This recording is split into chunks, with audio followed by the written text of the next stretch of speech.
اسامہ سومرو کا سوال ہے، ایک دوست سوال کرتا ہے کہ انجینئر علی مرزا کہتا ہے کہ حضرت ابوبکر صدیق رضی اللہ تعالیٰ عنہ کا انتقال ہوا تو صحابہ کرام رضی اللہ تعالیٰ عنہ نے ان کے جنازے کو حضور اقدس صلی اللہ علیہ وسلم کے پاس رکھا اور اندر سے آواز آئی کہ دوست کو دوست تک پہنچا دو، لیکن حضرت عمر رضی اللہ تعالیٰ عنہ پھر امی عائشہ رضی اللہ تعالیٰ عنہ سے روزے میں اپنے لیے اجازت طلب کرنے کیوں گئے؟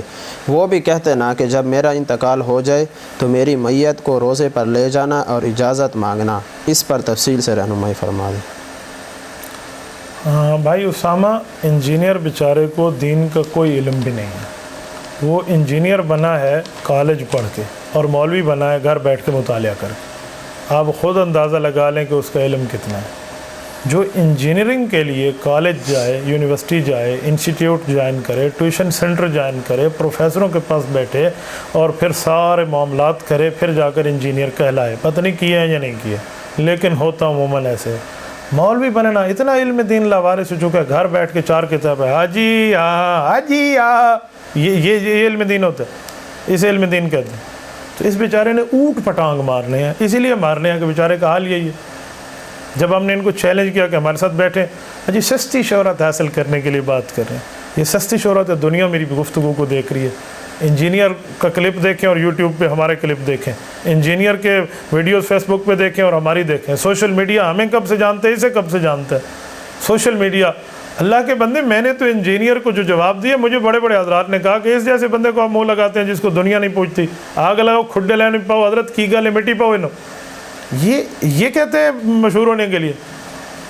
میں بعض اوقات حیران ہو جاتا ہوں کہ بیچاروں کا علم کیا ہے۔ یہ جو اوٹ پٹانگ مار رہے ہیں نا کہ حضرت ابوبکر نے حضور سے اجازت مانگی، حضرت عمر نے حضرت عائشہ سے کیوں مانگی، بے وقوف کو کوئی بات سمجھ آتی نا تو مسئلہ بن جاتا۔ روضہ اقدس جس میں رسول اللہ صلی اللہ علیہ وآلہ وسلم کی قبر مبارک موجود ہے، اس قبر مبارک کے مالک، اس روضہ کے مالک رسول اقدس صلی اللہ علیہ وآلہ وسلم تھے، جو انہوں نے حضرت عائشہ کو دے دیا تھا۔ حضرت ابوبکر صدیق کا تعلق حضرت رسول اللہ صلی اللہ علیہ وسلم سے پیار کا اتنا زیادہ ہے جتنا حضرت عمر رضی اللہ تعالیٰ عنہ کا نہیں ہے۔ ہر بندہ اپنے تعلق، اپنے معاملے کو دیکھ کر بات کرتا ہے۔ حضرت ابوبکر صدیق کی وفات ہوئی ہے تو قرآن کریم کی تفسیر ہے۔ حضرت ابوبکر صدیق نے وصیت فرمائی ہے، سورۃ کہف آیت نمبر 11، فضربنا علی آذانہم فی الکہف سنین عددا۔ امام رازی تفسیر کبیر میں لکھتے ہیں ابوبکر صدیق نے وصیت فرمائی کہ جب میں فوت ہو جاؤں میرا جنازہ رسول اللہ قبر پہ رکھنا، دعا یعنی کہ رسول اللہ پر صلاۃ السلام پڑھنا، پھر پوچھنا کہ ھذا ابو بکر بالباب، اجازت ہے ابو بکر کو، اجازت ملے دفن کر دینا۔ صحابہ لے گئے، انہوں نے سلام پڑھا، ادخل الحبیب الی الحبیب کا آواز آئی، دوست کو دوست تک پہنچا دو، ابو بکر قبر وہاں بن گئی۔ تو یہ ابو بکر صدیق نے اپنے تعلق کا اظہار کیا ہے۔ ایک تعلق کی حج ہوتی ہے، ایک تعلق کا پیار کا انداز ہوتا ہے جو ابو بکر صدیق کا رسول اللہ صلی اللہ علیہ وسلم کے ساتھ ہے۔ حضرت ابو بکر اگر اماں عائشہ سے پوچھتے تو اماں عائشہ تو ان کی بیٹی ہے، انہوں نے تو لامحالہ اجازت دینی تھی۔ انہوں نے اماں عائشہ سے کیا پوچھا؟ لوگ کہتے ہیں اپنی بیٹی سے پوچھ کے قبر بنوا لی ابو بکر نے، یہ تو گھر کی بات ہے۔ تو صدیق اکبر رضی اللہ تعالیٰ نے اپنے سر یہ الزام نہیں لینا چاہتے تھے، تو حضرت ابو بکر صدیق نے وہ کام کیا جو دنیا میں کوئی نہ کر سکا۔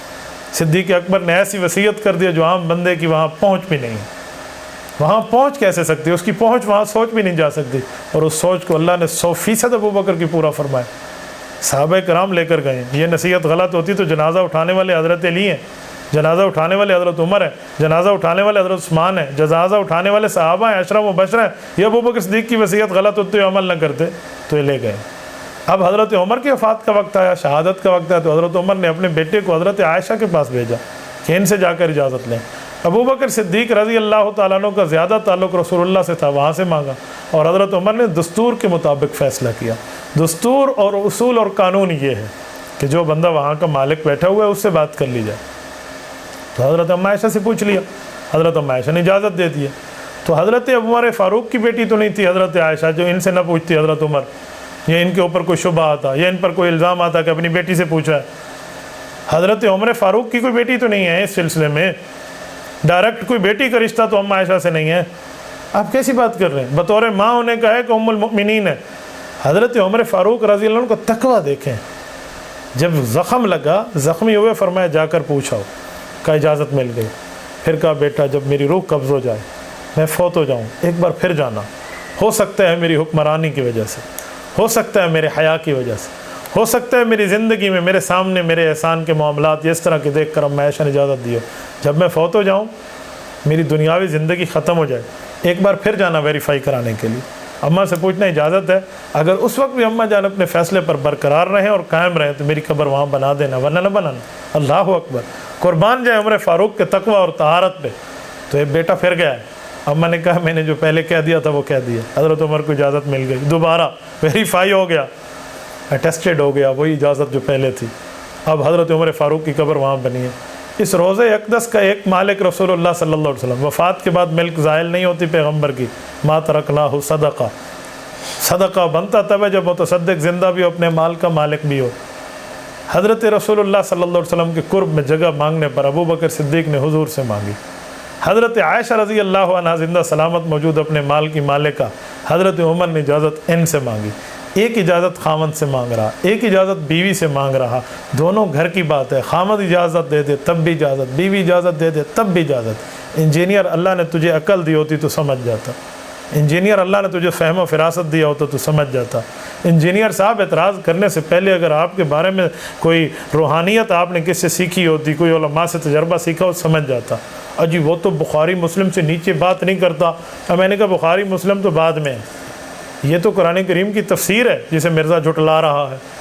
اصل مسئلہ یہ ہے کہ عقیدہ حیات النبی مرزا انجینئر علی کو نصیب نہیں ہے، حیات النبی کا انکاری مرزا قادیانی کا بھی انکار موجود ہے۔ مرزا قادیانی جو قادیانی مذہب کا بانی ہے وہ مرزائی ہے، آپ اس کی جلد نمبر 21 اور جلد نمبر 15 اٹھا لیں روحانی خزائن کی، آپ دیکھ لیں آپ کو سمجھ آ جائے گا۔ اور یہ انجینئر صاحب قادیانی تو نہیں ہے نا، لیکن مرزا صاحب تو ہے نا، مرزا انجینئر علی، اس مرزا نے عقیدہ حیات النبی نہیں ماننا، اس نے کہاں سے کہاں معاملہ پہنچا دینا۔ لوگ کہتے ہیں جی آپ ویسی بات کرتے ہیں، جی ویسی بات کرتے ہیں، جی ایسی بات۔ مرزا کے فالوورز اب مجھے بتائیں، جو تشریح میں نے آپ کی خدمت میں رکھی ہے اس پہ کون سے اعتراض آتا ہے؟ مسلک کے خول سے نکلو، بابا ہم کون سے خولوں کی بات کر رہے ہیں؟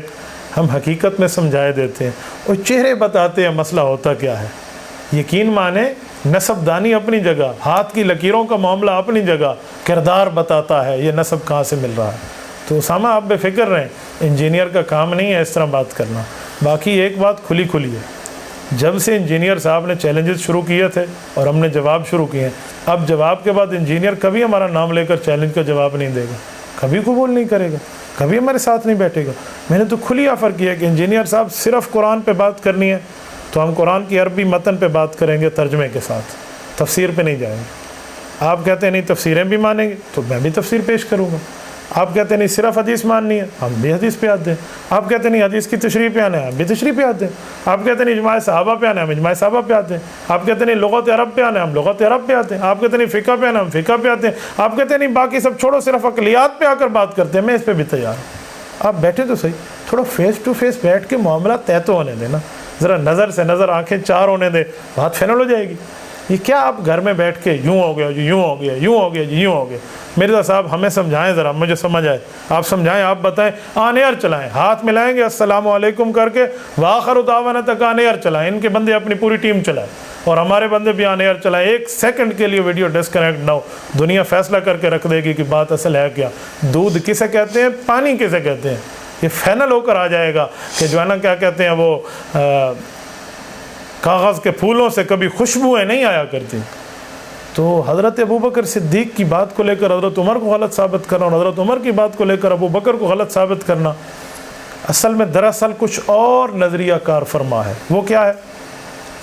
رسول اللہ صلی اللہ علیہ وسلم ارشاد فرماتے ہیں، اللہ کے رسول نے فرمایا کہ اللہ نے مجھے 2 وزیر دیے ہیں، آسمانوں پہ 2 وزیر دیے ہیں زمینوں پہ۔ آسمانوں والے وزیر جبرائیل و میکائیل ہیں اور زمین والے وزیر ابو بکر و عمر ہیں۔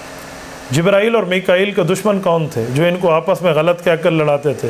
کل من کان عدوا لجبریل فإنہ نزلہ پڑھ لیں، جبریل و میکائیل فإن اللہ عدو للکافرین پڑھ لیں۔ تو وہ جو لڑاتے تھے منکر اسلام، ان کو اللہ نے یہود کو کیا جواب دیا کہ جبرائیل اور میکائیل کے دشمن ہو، تم اللہ کے دشمن ہو دراصل۔ تو ادھر رسول اللہ کے 2 وزیر ابو بکر عمر ہیں، وہ وزیر جبرائیل و میکائیل تھے۔ ان دونوں کو نعوذ باللہ مرزا سب لڑا رہے ہیں، ابو بکر نے ایسے کیا تو عمر نے ایسے کیا، جو عمر نے ایسے کیا تو ابو بکر نے ایسے کیا، کہ سبحان اللہ وہ تیرے پابند ہیں، تجھے سے پوچھ کے نعوذ باللہ فیصلے کریں۔ یار تجھ سے پوچھ کے جس ابو بکر کے لیے حضرت رسول اللہ صلی اللہ علیہ وسلم عرش سے سلام لائے ہیں، اور جس عمر فاروق کے لیے درجنوں آیات اتری ہیں اس کے لیے بات کر رہے ہو جی ایسے کیوں کیا، جی ایسے کیوں کیا. آپ سوچتے جی ایسے کیوں کیا، پھر آپ اس کی تشریحاً جواب دیتے، پھر آپ اس کی تفصیل بتاتے. اگر آپ کو رسول اللہ کے ان دو وزراء سے محبت، پیار، عقیدت اور تعلق تھا تو آپ بتاتے کہ ابوبکر نے ایسے کیوں کیا، حضرت عمر نے ایسے کیوں کیا، اس کی وجہ کیا ہے، ریزن کیا ہے، معاملہ کیا ہے، سبب کیا ہے، علل کیا ہے، حکمتیں کیا ہیں، آپ بتاتے. آپ کا حق تھا. آپ صرف شبہ پیدا کرتے ہیں، شبہ کا جواب نہیں دیتے. تو پیغمبر علیہ السلام کے دو وزیروں کو آپس میں لڑا دیا، ان یہودیوں نے دو فرشتوں کو آپس میں لڑا دیا تو رب نے جواب دیا. ادھر آپ نے دو وزیروں کو لڑا دیا تو بتائیں آپ کا کیا حال ہوگا. جو نبی کے صحابہ کو اس طرح غلط کہہ کر بات کرے تو قرآن کیا کہتا ہے اس کے لیے، الا انہم الصفہاء. تو میرے بھائی آپ کیا کہہ رہے ہیں، کہاں پہنچے ہوئے ہیں. شبہ پیدا کرنا دیندار کا کام نہیں ہے، شبہ کا جواب دینا دیندار کا کام ہے. شبہ پیدا شیطان کرتا ہے، شبہات کے جواب اللہ والے دیتے ہیں. وتواصوا بالحق وتواصوا بالصبر. ذرا کبھی تشریح تو دیکھ لیں.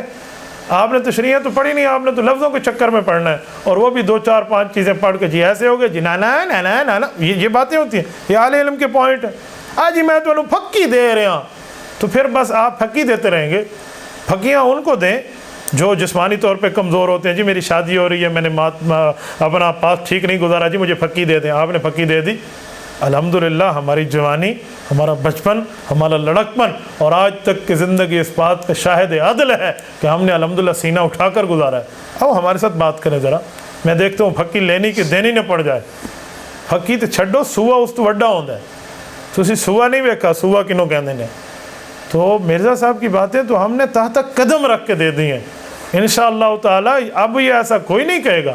اب انٹرنیٹ پر جو ان کی حالت ہو رہی ہے نا وہ دیکھنے والی ہے. جی مرزا نے یوں کہا، لڑکے ہماری ویڈیو نیچے کاپی پیسٹ کرتے ہیں، ہاں جی اس کو جواب دو، ہاں یہ تو ایسے کہو جی اس کو جواب دو. مرزا صاحب اتنے فارغ ہیں، ان کو جواب دیں. مرزا صاحب اور کیا کہاں مصروف ہے مجھے بتائیں. چلو ہم 1 سال انتظار کرتے ہیں، 1 سال بعد میرے سوال کا جواب دیں گے. میں نے حکیم الامت حضرت تھانوی کے کلمے پہ ان کا وہ حشر کر کے رکھ دیا ہے کہ اب ان نے کلمہ پڑھ لیا کہ اب ہم جواب نہیں دیں گے. یار کچھ باتیں ہوتی ہیں. اب وہ دن چلے گئے ہیں، اب وہ وقت چلے گئے ہیں. آپ جب کہتے تھے نا اب اویئرنیس، اب واقعی اویئرنیس آ گئی ہے. اب تبدیلی آ چکی ہے، آ نہیں چکی، آ رہی ہے یا آ گئی ہے، آپ دیکھ لیں گے انشاءاللہ. آپ کے سامنے معاملہ نکھر کے سامنے آ چکا ہے. جن نے آپ کو لڑانے کی بات، جی فلاں ہو گئے، جی فلاں ہو گئے، جی فلاں ہو گئے، ایتے آپس سے لڑ دینے، ایتے آپس سے لڑ دینے. یار یہ کوئی بات ہے؟ اب ہم آپ سے بات کرتے ہیں، آپ مجھ سے بیٹھ کے بات طے کر لیں. مرزا صاحب کے خلاف سارے اکٹھے ہو گئے. بھائی سارے اکٹھے کیا ہوئے، میں اکیلا بات کرتا ہوں، آپ میری اکیلی بات کرا دیں.